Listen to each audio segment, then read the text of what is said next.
Balaji math and science सब में आप सभी लोगों का स्वागत है। आज की क्लास में आप सभी लोग क्लास 10th मैथ का एनसीईआरटी एक्सरसाइज 3.3 जो कि प्रतिस्थापन विधि पर आधारित है। इसमें दो चर वाले रैखिक समीकरण हैं जिनको प्रतिस्थापन विधि से हल करना है। इससे पहले वाले क्लास में आप सभी लोगों को दो चर वाले रैखिक समीकरण को प्रतिस्थापन विधि से कैसे हल किया जाता है, क्या क्रिया विधि होती है, कैसे काम करते हैं, इसके पहले पढ़ाया जा चुका है।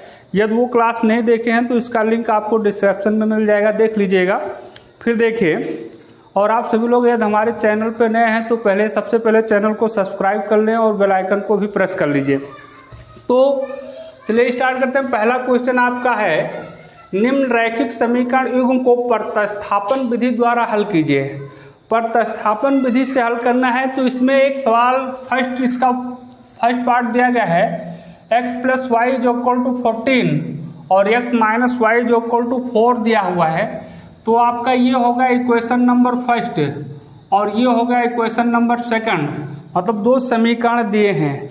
और दो चर वाले रैखिक समीकरण युग्म को हल करने के लिए दो समीकरण होता है, ठीक है, एक समीकरण से नहीं हल कर सकते हैं। तो प्रतिस्थापन विधि में करना क्या होता है कि किसी एक समीकरण से या तो x का मान y के पद में या तो y का मान x के पद में निकाल लेते हैं, ठीक है। तो अब आपका समीकरण फर्स्ट है x + y = 14 और x - y = 4। तो चाहे समीकरण फर्स्ट से x का मान निकाल लीजिए चाहे सेकंड से। चलिए सेकंड से निकाल लिया जाता है। तो यहाँ खाली आपको लिखना है समीकरण सेकंड से। अब सेकंड समीकरण आप नोट कर लीजिए। सेकंड समीकरण आपका है x - y = 4। हमने फर्स्ट से नहीं लिया, सेकंड से लिया है। तो कोई ज़रूरी नहीं कि आप समीकरण फर्स्ट सेकंड ही लें, फर्स्ट से भी आप कर सकते हैं, ठीक है। अब इस समीकरण में से, इस समीकरण से या तो x का मान y के पद में या तो y का मान x के पद में निकाल लो। तो आपको करना क्या है, y को उधर हम x का मान निकालते हैं तो x = हो जाएगा 4 और y को उधर पक्षांतर कर देते हैं तो -y है तो क्या हो जाएगा +y, मतलब x का मान निकाले y के पद में तो क्या होगा x = 4 + y। इस समीकरण को आप थर्ड इक्वेशन मान के यहाँ छोड़ दीजिए।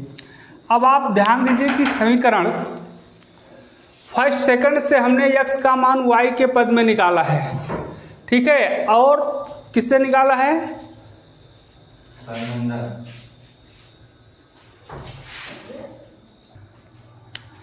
तो x = 4 + y हमने, मतलब x का मान यहाँ y के पद में निकाला है और वो किस समीकरण से निकाला गया, सेकंड से। तो ये ध्यान रखना है, अगर x का मान या y का मान किसी भी चर का मान अगर फर्स्ट से निकालते हैं तो सेकंड में रख प्रतिस्थापित करना होगा और सेकंड से निकालेंगे तो फर्स्ट में प्रतिस्थापित करना होगा। जैसे मैंने सेकंड से x का मान निकाल लिया तो सेकंड में आपको नहीं प्रतिस्थापित रखना है, किस में रखना है, फर्स्ट में। अगर फर्स्ट से निकालेंगे तो किस में रखना होगा, सेकंड में। ये आपको ध्यान रखना है कि अगर x का मान या y का मान समीकरण फर्स्ट से निकाला है तो उसको किस में रखेंगे, सेकंड में, और सेकंड से निकाला है तो किस में रखेंगे, फर्स्ट में। जिस समीकरण से निकाला जाएगा चर का मान उसको उस समीकरण में नहीं प्रतिस्थापित करेंगे, ठीक है। अगर प्रतिस्थापित करेंगे तो आपको कोई हल नहीं मिलने वाला है, ठीक है। तो हमने किससे निकाला, सेकंड से। अब इस x का मान जो 4 + y है उसको किस समीकरण वाले में रखेंगे, x में। तो यहाँ थोड़ा सा लिख लो, x का मान समीकरण फर्स्ट में प्रतिस्थापित करने पर या रखने पर कुछ भी लिख सकते हो, प्रतिस्थापित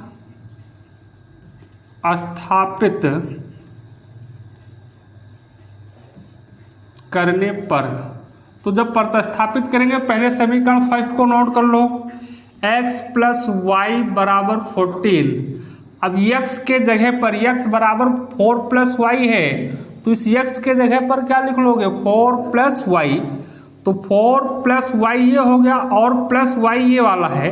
अब आपका होगा 14। अब आपका जो ये समीकरण मिला इसमें केवल एक ही प्रकार का चर है y, x आपका नहीं है, ठीक है। तो ये समीकरण एक चर में कन्वर्ट हो गया।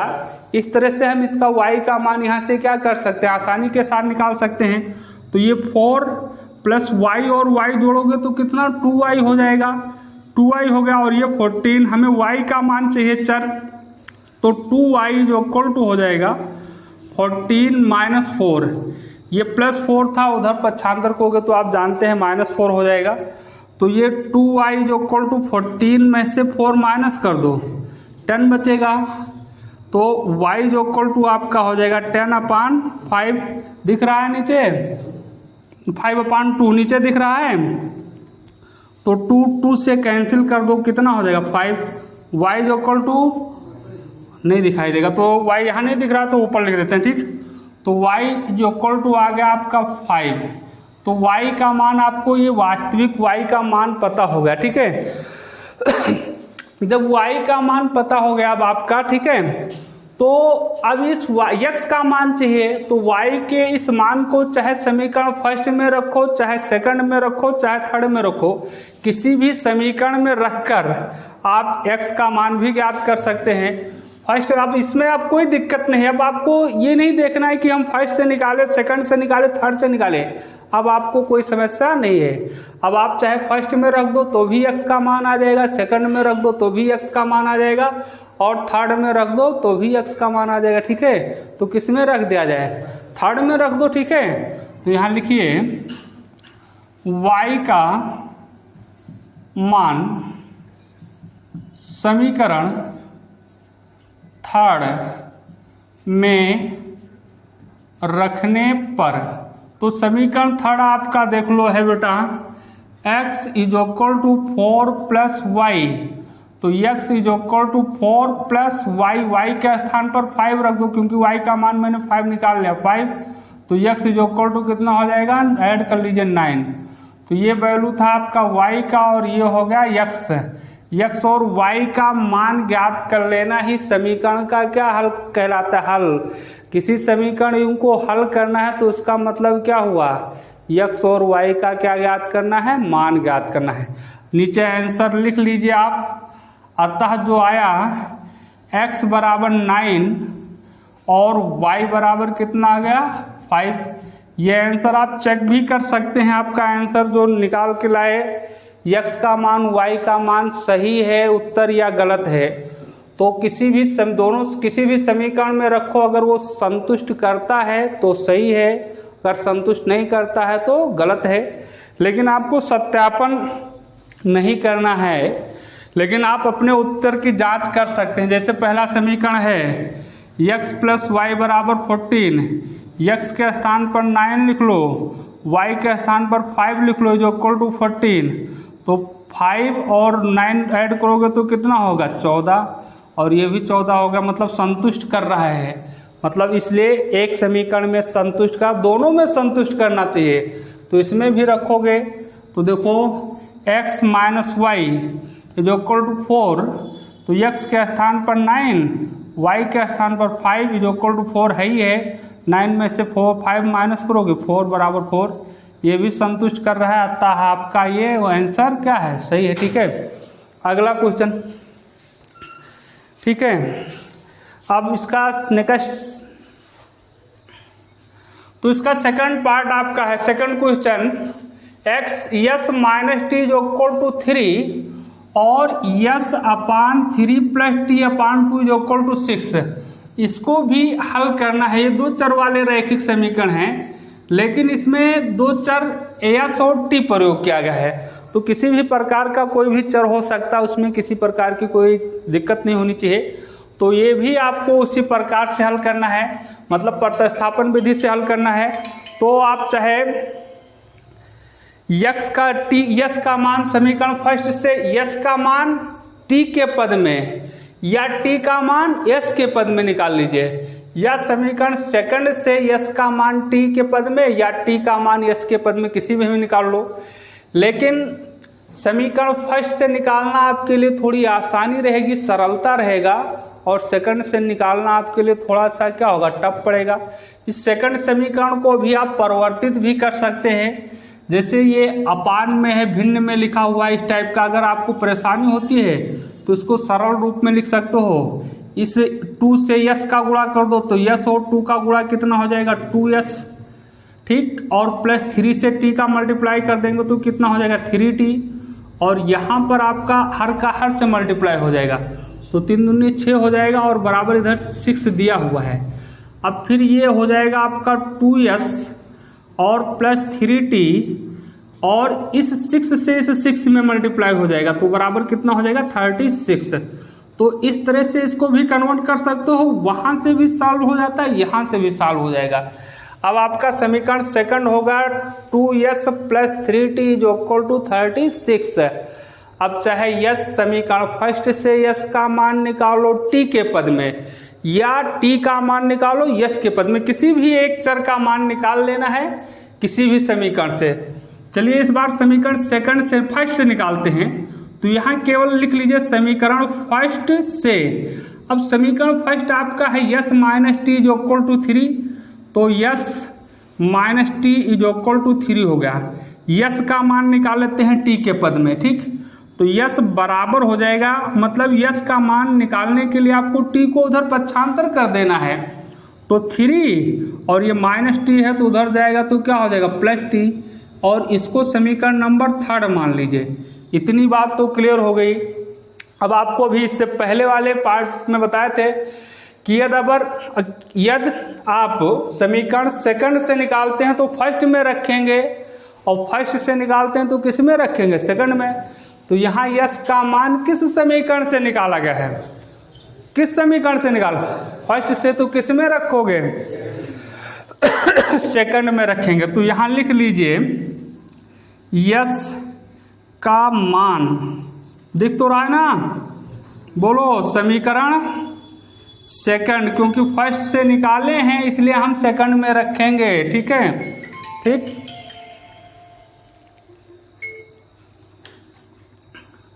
सेकंड में प्रतिस्थापित करने पर या रखने पर, प्रतिस्थापित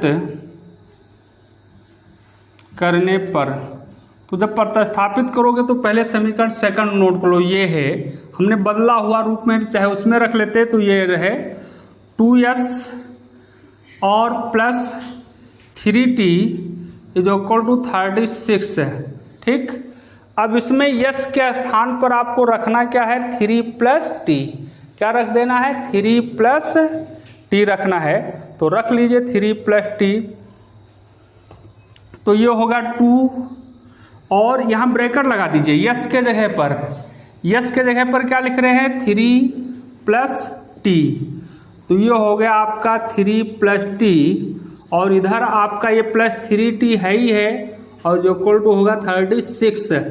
अब इधर ऊपर देखिए, तो 2 से 3 प्लस टी में मल्टीप्लाई कर देना है, गुणा कर देना है, ब्रैकेट के अंदर 2 से गुणा होगा तो 2 और 3 का गुणा करोगे कितना हो जाएगा 6, और प्लस 2 से t का गुणा करोगे कितना हो जाएगा 3t, और प्लस इधर आपका ये 3t है, और जो इक्वल टू कितना हो गया 36, तो ये हो जाएगा 3t और 3t कितना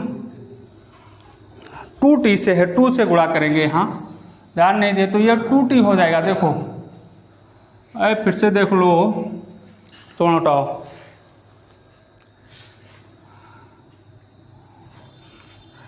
तो 2 से मल्टीप्लाई करोगे तो 2 का 3 से गुणा करोगे, 3 दूनी 6, और प्लस 2 से t में गुणा होगा, इतने में ही गुणा होगा, ठीक, ब्रैकेट के अंदर, ब्रैकेट के बाहर वो अलग है, उसमें गुणा नहीं होगा, ठीक।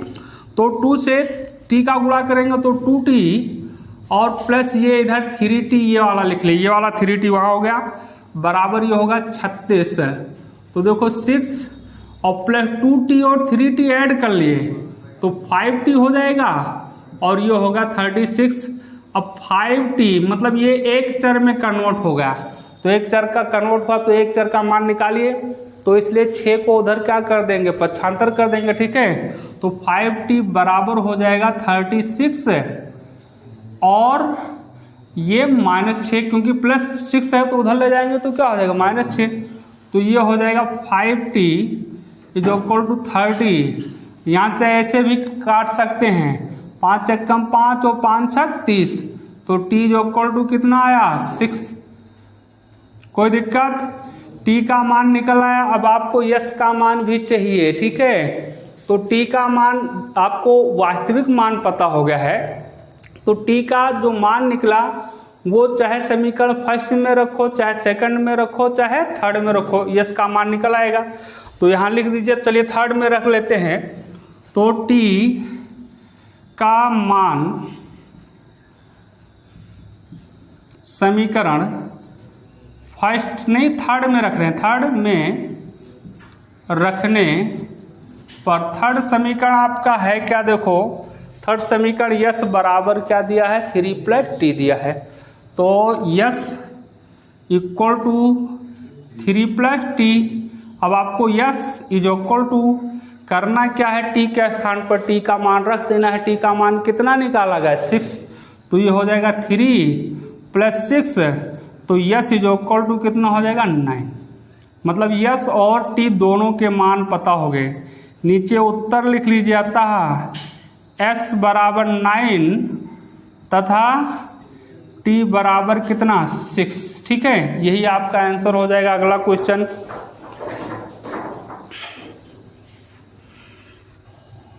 थर्ड क्वेश्चन आपका है 3x - y = 3 और दूसरा समीकरण दिया गया है 9x - 3y = 9, ठीक। तो फिलहाल ये जो समीकरण है, मतलब पहला समीकरण आपका फर्स्ट ये हो ही गया, ठीक है।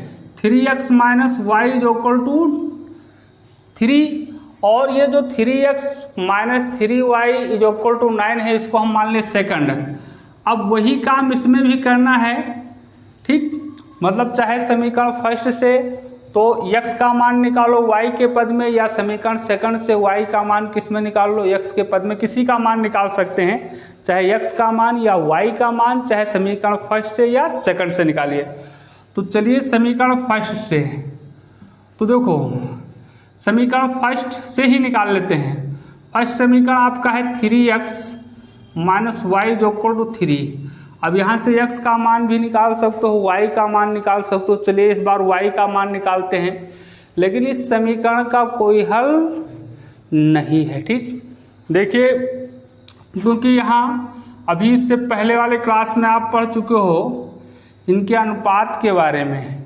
अगर a1/a2 is not equal to b1/b2, ठीक, तो उस अगर किसी समीकरण निकाय में अगर a1/a2 इक्वल टू b1/b2 मतलब क्या है, सेम है, बराबर नहीं है, तो उस समीकरण का केवल एक ही हल होता है। और a1/a2, ठीक है, is equal to b1/b2 is ये a1/a2, यहाँ a2 लिखना चाहिए, a2 और b1/b2 और फिर नॉट इक्वल टू c1/c2, ठीक है। अगर दो ये बराबर होते हैं तो उनके अलग कंडीशन हैं। और a1/a2 equal to b1/b2 equal to c1/c2, इस तरह के कंडीशन हैं, तो उनके अलग अलग प्रतिबंध होते हैं। यहाँ पर समीकरण का एक हल होगा, यहाँ पर क्या होगा, मतलब अनेक कोई हल नहीं होगा या अनेक हल होंगे, ठीक है, ऐसा कंडीशन है। तो इसमें ये चीज़ तो देखना नहीं है, लेकिन आपको इसमें अगर निकालेंगे तो सब बराबर ही मिलेगा। तो प्रतिस्थापन विधि से हल करना है, तो आपको अनुपात की सहायता से ये नहीं बताना है कि हल कर होगा कि नहीं होगा, आप हल करो, पता चलेगा कि हल है कि नहीं है, तो इसलिए हल करना है, ठीक है। तो यहाँ y का मान निकाल लेते हैं x के पद में। तो y का मान x के पद में निकालने के लिए ऐसा भी निकाल सकते हैं, 3x, 3 को इधर ले आए -3 और ये उधर चला जाएगा तो क्या हो जाएगा +y, क्योंकि -y था। अब इधर लिख सकते हैं y बराबर 3x - 3। इसको हम मान लेंगे समीकरण नंबर कौन सा, थर्ड। तो आपने y का मान x के पद में किस समीकरण से निकाला है, फर्स्ट से, तो इस मान को किस समीकरण में रखोगे, सेकंड में रखेंगे ना। अगर फर्स्ट से निकालते हैं तो किस में रखते हैं, सेकंड में।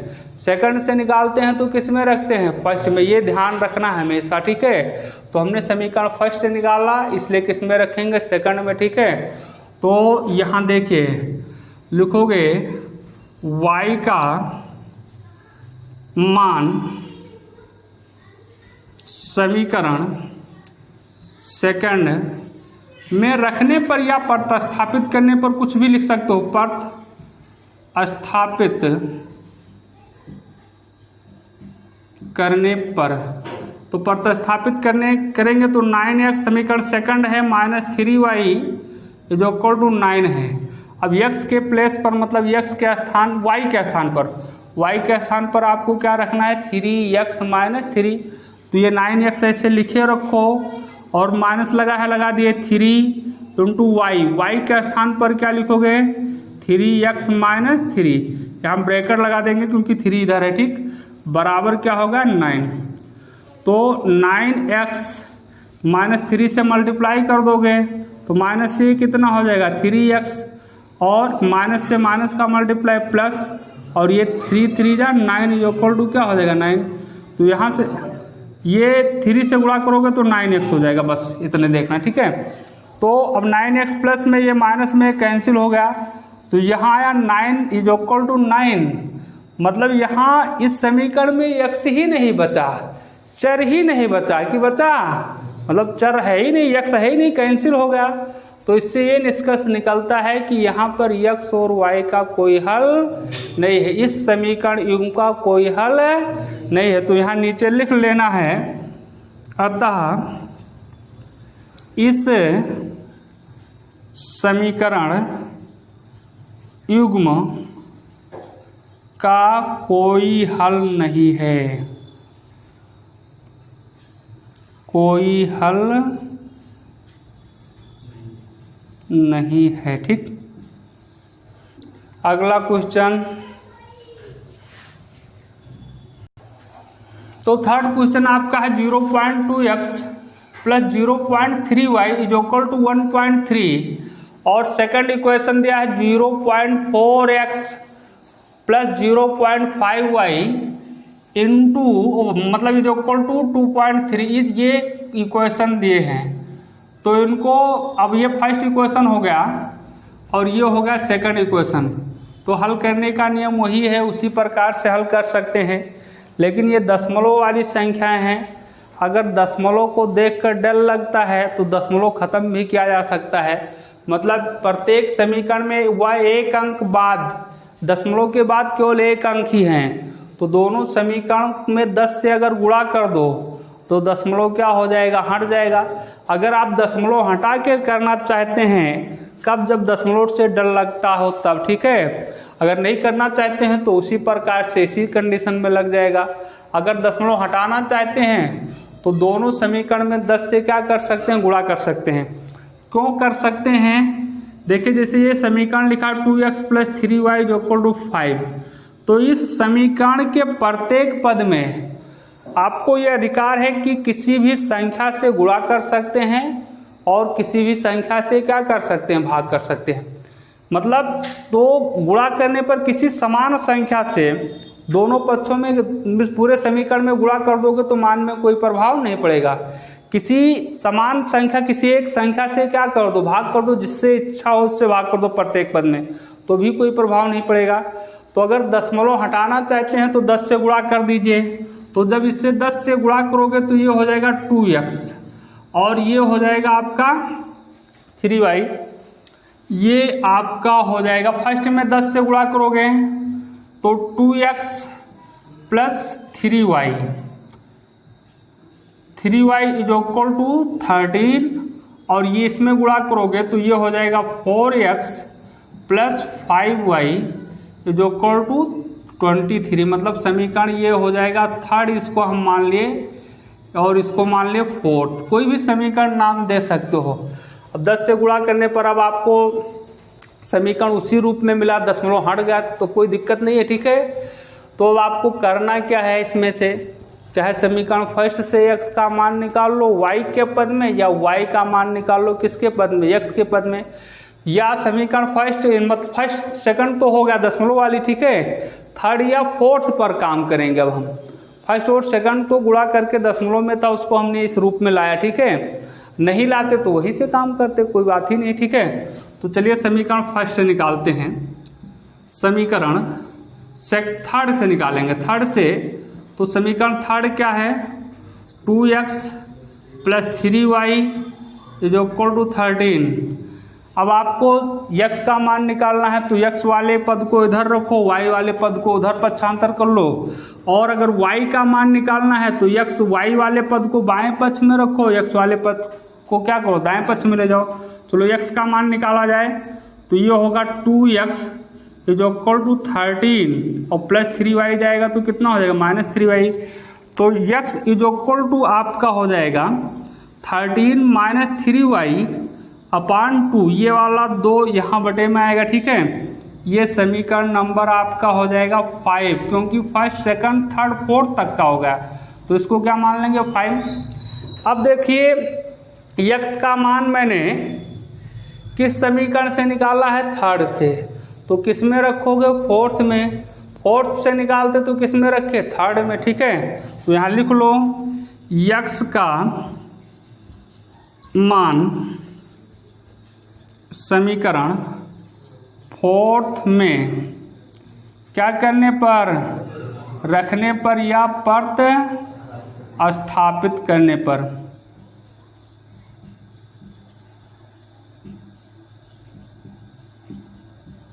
तो जब प्रतिस्थापित करेंगे तो पहले समीकरण फोर्थ नोट करो।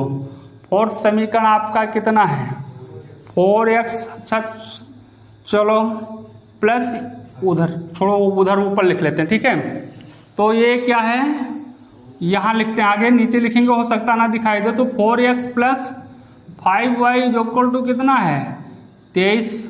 यही तो है।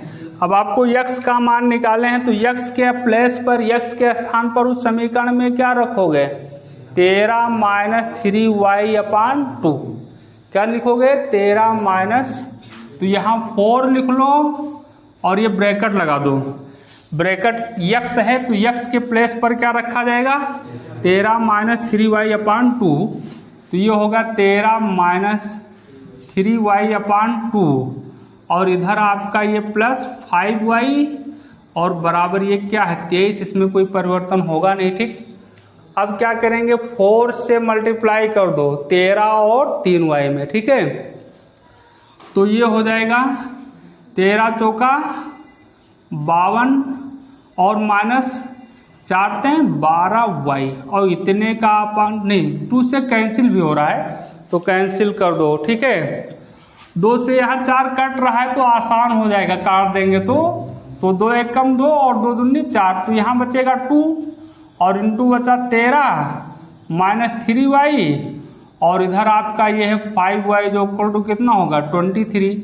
2 से मल्टीप्लाई करा दो, 2 से गुणा करा दो तो 13 × 2 = 26 -3, 2 से 3 का गुणा करोगे कितना हो जाएगा, 6y और प्लस ये हो जाएगा 5y = 23। तो -6y + 5y, तो -6y में से 5y क्या कर दोगे, घटा दोगे तो क्या बचेगा, -y और ये कितना हो जाएगा, 23 माइनस ये +26 उधर जाएगा तो -26। तो -y = कितना हो जाएगा, -3। 26 में से 23 घटा देंगे ना तो माइनस से माइनस क्या होगा, दोनों तरफ था इसलिए कैंसिल, इसलिए y बराबर कितना आ गया, 3। अब आपको y का मान पता होगा, x का मान चाहिए, ठीक है। तो y के मान को किसी भी समीकरण में रखो, फर्स्ट में रखो, सेकंड में रखो, थर्ड में रखो, फोर्थ में रखो, फिफ्थ में रखो, किस में रख दिया जाए, 5 में रख दिया जाए, है कि नहीं, आसान रहेगा, ठीक है। तो यहाँ लिखो y का मान समीकरण फिफ्थ में रखने पर, तो फिफ्थ समीकरण आपका 5वां समीकरण x बराबर है, ये देख लीजिए x बराबर कितना है, 13 - 3y/2 है ना। तो 13 - 3y/2 तो x बराबर आपका हो जाएगा 13 -3y के स्थान पर 3 रखना है तो 3 × 3 बटे कितना हो जाएगा, 2। तो x बराबर कितना हो जाएगा, 13 - 9, 3 × 3 = 9 बटे कितना 2, नहीं दिखेगा ना, तो ये इधर देख लेते हैं, यहाँ तो दिख रहा है ना सबको, ठीक। तो x बराबर आपका हो जाएगा 13 में से 9 घटा दीजिए 4 बटे 2, तो 2 से कैंसिल होगा, 2 दूनी 4, तो x जो इक्वल टू कितना हो जाएगा 2, मतलब x जो इक्वल टू आया 2 और y जो इक्वल टू आया 3, लिख लीजिएगा आंसर यहाँ। अतः x जो इक्वल टू 2 तथा y जो इक्वल टू 3, ठीक।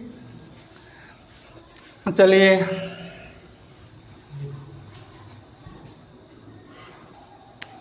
अगला क्वेश्चन आपका पांचवा जो है, ये दिया है √2x प्लस √3y जो इक्वल टू 0, और सेकंड इक्वेशन में दिया है √3x माइनस √4y जो इक्वल टू 0। तो इस समीकरण को बिना हल के इसका आंसर बताया जा सकता है, x जो इक्वल टू 0 और y जो इक्वल टू 0 आएगा। अगर किसी भी समीकरण है, 2 चर वाले रैखिक समीकरण, 3 चर वाले किसी भी रैखिक समीकरण है और उसमें उसका दायां पक्ष 0 है, मतलब दोनों समीकरण का दायां पक्ष अगर 0 है तो उसे हल करने पर उसके आंसर क्या आएंगे, 0 आएंगे। मतलब अचर पद ना हो इस प्रकार का समीकरण होगा तो इसका आंसर आएगा। जैसे 2x प्लस 3y और प्लस 4 बराबर 0 लिखा है, और 3x माइनस 4y प्लस 5 बराबर 0 लिखा है, तो इस समीकरण को हल करने के x और y का मान 0 नहीं होगा, ठीक है, क्योंकि इसमें अचर पद दिए हैं। ये बराबर के उधर जाएगा तो -4 हो जाएगा, इधर जाएगा तो इसमें क्या हो जाएगा -5। उस समीकरण में जिसमें केवल x वाला पद और y वाला पद होगा, तो उन समीकरणों में, और उसके बाद बराबर के उधर 0 है, दायां पक्ष उसका क्या है 0 है, तो उस टाइप के समीकरण का x और y के मान दोनों के क्या होंगे, 0 ही होंगे, ठीक। जैसे ऐसा लिखा हुआ है 4x प्लस 3y जो इक्वल टू 0 लिखा होता है, इसमें अचर पद नहीं है, ये x वाला पद है और ये y वाला पद है, अचर पद ये होता तो इसमें नहीं है, ठीक। ऐसे 2x माइनस 4y या y ही जो इक्वल टू 0 है, तो इन दोनों समीकरण को हल करोगे तो x जो इक्वल टू 0, y जो इक्वल टू 0। लेकिन ये ध्यान रखना है अगर अचर पद होगा इसमें तो 0 नहीं आएगा। मतलब ये ध्यान रखना है कि वह समीकरण, ऐसे समीकरण युग्म जिसमें x और y वाले पद केवल हों तो उनके हल क्या होंगे, 0 होंगे, और बराबर के उधर क्या RHS उसका क्या होना चाहिए, 0 होना चाहिए। तो इसको हल करके देख भी सकते हैं। चलिए तो इस बार हम समीकरण सेकंड से x का मान निकाल लेते हैं। तो यहाँ लिखेंगे समीकरण किससे, सेकंड से। तो सेकंड से निकालोगे तो क्या लिखा जाएगा, √3x माइनस √8y बराबर 0। तो √3x बराबर कितना हो जाएगा, √8y। तो x का वैल्यू चाहिए तो √8y अपान कितना हो जाएगा 3। ये समीकरण नंबर आपका कौन सा बनेगा, थर्ड। अब इस समीकरण x का मान किस समीकरण में रख दो, फर्स्ट में रख दो। तो x का मान समीकरण फर्स्ट में रखेंगे, सेकंड से निकालें तो किस में रखेंगे, फर्स्ट में। फर्स्ट में क्या करने पर, रखने पर। तो जब रखोगे तो सेकंड फर्स्ट इक्वेशन आपका है √2x प्लस √3y जो इक्वल टू क्या है 0। x के प्लेस पर क्या रखना है, √8y बटे 3। तो यहाँ लिखे √8, ये √3 है ही है, ठीक है। तो √2 और गुणे x के प्लेस पर रखना है कितना, x बराबर क्या है √8y बटे √3। तो यहाँ लिख दिए √8 और ये हो गया y और इतने का होगा बटे √3, और प्लस ये आपका क्या होगा √3y बराबर क्या होगा 0। तो √2 से √8 का गुणा कर लो तो √16 हो जाएगा, ठीक, या 4 हो जाएगा। √16 लिख लो, 16x y और यहाँ बटे √3 है ही है, और प्लस ये आपका होगा √3y बराबर क्या होगा 0। तो √16 को आप जानते हैं 4, क्योंकि 16 का वर्गमूल निकालना है, रूट लगा तो वर्गमूल, तो 16 का वर्गमूल 4 होता ही है, ठीक है। और ये होगा 4y प्लस इस रूट से इस रूट 3y में गुणा हो जाएगा, तो √3 से √3 का गुणा कितना 3y, और पूरे का बटा कितना होगा √3, मतलब इससे इसका मल्टीप्लाई कर देंगे सिर्फ, ठीक समझ में आया बात। और बराबर ये होगा 0, और 0 को हम 0/1 लिख कर भी सरल कर सकते हो अगर ना समझ में आए तो। देखो 4y + 3y 7y हो गया, और बटे आपका इधर √3 है, और ये होगा 0/1, फिर इससे गुणा कर लो तो ये हो जाएगा 7y, 1 से मल्टीप्लाई 7y का होगा, तो ये हो जाएगा 7y बराबर √3 का 0 से गुणा करोगे क्या हो जाएगा 0, क्योंकि 0 से किसी को भी गुणा करोगे तो क्या हो जाएगा 0 ही हो जाएगा। तो y बराबर क्या हो जाएगा 0/7 हो जाएगा, तो y बराबर क्या हो जाएगा 0, 0/ कुछ भी होता है तो उसका मान क्या होगा 0। अब y का मान किसी भी समीकरण में रख दो, थर्ड में ही रख देते हैं, यहाँ लिख लीजिए y का मान समीकरण थर्ड में रखने पर, ठीक है। तो थर्ड समीकरण आपका है, ये दिया हुआ है x बराबर √8y, तो x बराबर हो जाएगा √8y बटे √3, तो x बराबर सिंपल सी बात √8, और गुणे y के स्थान पर क्या रखोगे 0, तो ये होगा 0 बटे √3, ये हो ही गया। तो x बराबर √8 को 0 से गुणा करेंगे 0 बटे √3 है ही है, तो x बराबर 0/√3 क्या होगा 0, 0 कुछ भी लिखा होता तो उसका मान क्या होता 0, तो यहाँ लिख सकते हो अतः x बराबर कितना 0 तथा y बराबर क्या होगा 0। कोई परेशानी किसी को नहीं है। आगे देखिए अगला क्वेश्चन क्या है, तो अगला क्वेश्चन छठवां पार्ट आपका है 3x/2 - 5/3 = -2 है। तो ये यहाँ पर भिन्न में लिखा है, अगर भिन्न खत्म करके भिन्न को इसको सरल समीकरण में बनाना चाहते हैं तो इस 3 से इसको मल्टीप्लाई कर देंगे, तो इसका क्रॉस गुणा कर देंगे, तो 3x का 3 से गुणा कर दो तो 9x हो जाएगा, माइनस इस 2 से 5y में गुणा हो जाएगा, तो 5 दूनी कितना हो जाएगा 10y, और अपान ये हो जाएगा हर का हर से गुणा, तो ये 6 हो जाएगा, 2 को 3 से गुणा करेंगे कितना हो जाएगा 6, और ये -2 है, और 2 को हम -2/1 लिख सकते हैं, फिर इसका इससे गुणा कर दो क्रॉस, ठीक है, मतलब 9x - 10y का गुणा 1 से हो जाएगा, ठीक है, फिर बराबर लगा दोगे 6 का किससे गुणा हो जाएगा 2 से, तो ये आपका हो जाएगा 9x - 10y = -6 को -2 से गुणा करोगे तो कितना हो जाएगा -12। इसको समीकरण नंबर फर्स्ट मान लेंगे। सेकंड समीकरण दिया हुआ है x/, सेकंड वाला क्वेश्चन दिया है तो इसको मैंने सरल करके इस रूप में कर लिया। सेकंड दिया है x/3 + y/2 = दिया है 1/13/6, तो इसको भी इसी प्रकार से सरल करके इस रूप में ला सकते हैं, ठीक है। तो यहाँ से इसको सरल करोगे तो इससे गुणा कर लोगे तो x का 2 से गुणा 2x, फिर प्लस है बीच में तो प्लस लगाएंगे, ठीक है, और फिर 3 का 2 से गुणा y से गुणा करोगे तो 3y, और अपान नीचे का नीचे मतलब हर का हर से गुणा, 3 दूनी 6, और इधर ये 6 लिखा हुआ है, यहाँ 6 लिख गया है, 6 है 13/6, तो इसमें भी हर है 6 और इसमें भी हर है 6, इसलिए क्या हो जाएगा कैंसिल हो जाएगा। तो ये आपका मिला 2x + 3y = 13, ये समीकरण नंबर होगा सेकंड। अब आपको हल करने की सारी प्रक्रिया वही है क्योंकि वो समीकरण उस रूप में कन्वर्ट हो गया। मतलब पहला समीकरण आपका मिला 9x - 10y = -12, तो चाहे x का मान निकालो, चाहे समीकरण फर्स्ट से निकालो, चाहे समीकरण सेकंड से निकालिए। चलिए फर्स्ट से ही निकालते हैं, तो यहाँ लिखोगे समीकरण फर्स्ट से, फर्स्ट समीकरण आपका है क्या, देखो ये वाला देखो 9x - 10y = -12। अब हम x का मान निकाल लेते हैं, x का मान निकालो या किसका मान निकालो y का, तो दिखेगा यहाँ पे ऊपर लिख देते, चलो ठीक।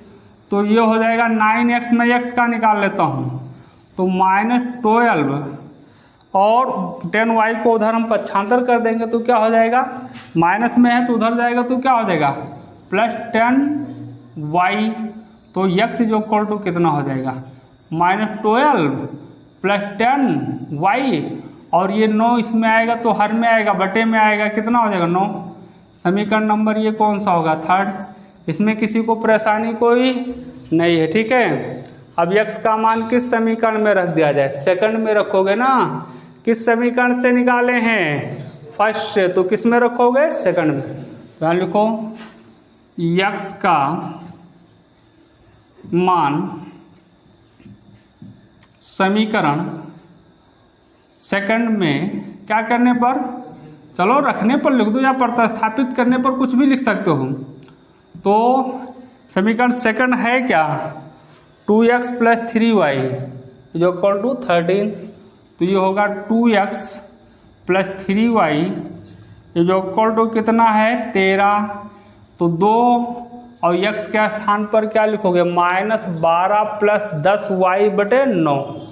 तो -12 और +10y बटे 9 और इधर आपका प्लस कितना बचा 3y बराबर ये होगा 13। 2 से 9 कटेगा नहीं कि कटेगा, 9 से विभाज्य है नहीं। तो 2 से इसमें इतने में -12 - 10 + 10y में गुणा करा दो तो माइनस ये 12 दूना 24 और प्लस 2y से 2 से 10y में गुणा करोगे तो 10 दूना 20y और इतने का बटा कितना बचा 9 और प्लस इधर दिया हुआ है 3y बराबर 13। अब इसमें 9 है, इसमें हर है नहीं, तो इस 9 से इस दोनों में गुणा करा दो, इसका हर क्या होगा, खत्म हो गया।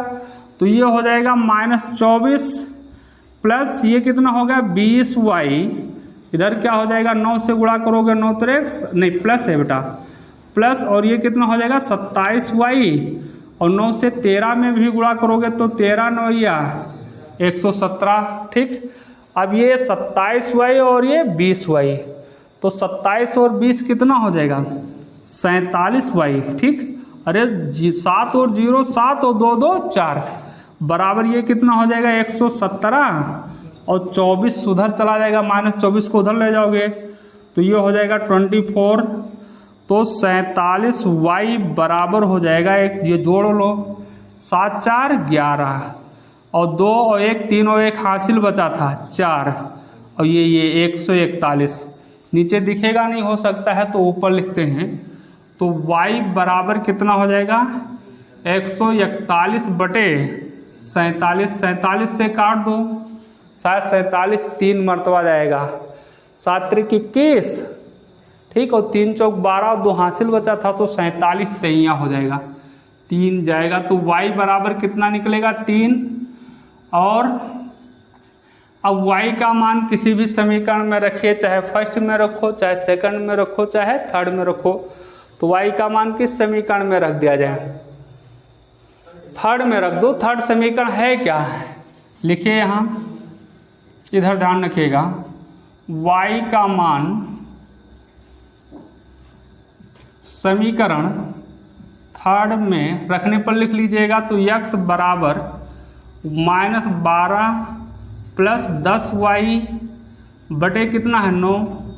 तो x बराबर आपका हो जाएगा कितना -12 प्लस 10, y के स्थान पर आपको 3 रखना है तो y 3 हो गया और 9, तो x बराबर हो जाएगा -12 प्लस 30, 10 और 3 का गुणा के लिए 30 बटे 9। तो x बराबर कितना हो, 30 में से 12 घटा दो 18 बटे 9, तो 9 से कट जाएगा 2, तो x बराबर कितना आ जाएगा 2। इसका आंसर हो गया आता है x बराबर 2 तथा 9 y बराबर कितना 3। ठीक, चलिए